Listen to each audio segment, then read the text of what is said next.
আমরা যে গতকালকে একজন ভাই, ওর নাম কি হচ্ছে দীপঙ্কর দেববর্মা,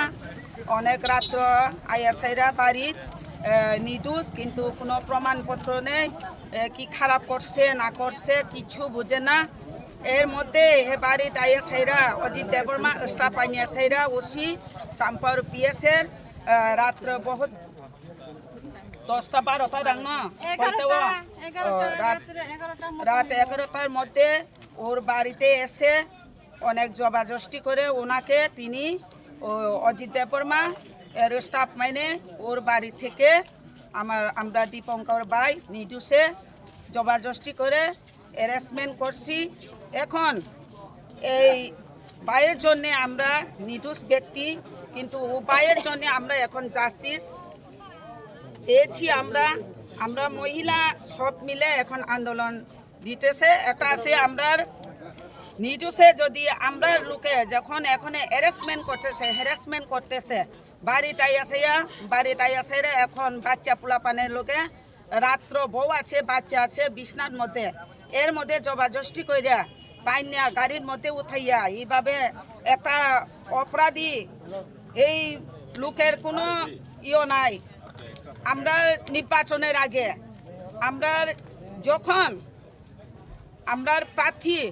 রশ্মিত দেববর্মা ওনার বাড়িতে গিয়ে 2-3 রাউন্ড যে লোক ওখানে গুলি করছি, কিন্তু এখন পর্যন্ত এই সন্ত্রাস লোকে কোনো গ্রেপ্তার হয়নি। এর মধ্যে যদি আমরা লোকলে এইভাবে যদি বেনা দোষে তিনি একজন প্রশাসনের কোন লয়ারের অর্ডার দিছে, কিন্তু কোন লয়ারের অর্ডার পাইরা সাইরা তিনি আমরা দীপঙ্কর ভাই কালকে গভীর রাত্রে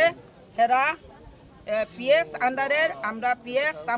সাম্পাহর আন্ডারের পুলিশ অজিত দেববর্মা তিনি ওনাকে অনেক জবাজস্তি করে এখন বোধহয় এখন জেলে নি দিছে না কুটে দিছে, কিন্তু আমরা বুঝতাম পারছি না। কিন্তু এই রাত্রের মধ্যে আমরা যদি জানতাম আমরা মহিলা একসঙ্গে গিয়ে আমরা তো এখন চান আমরা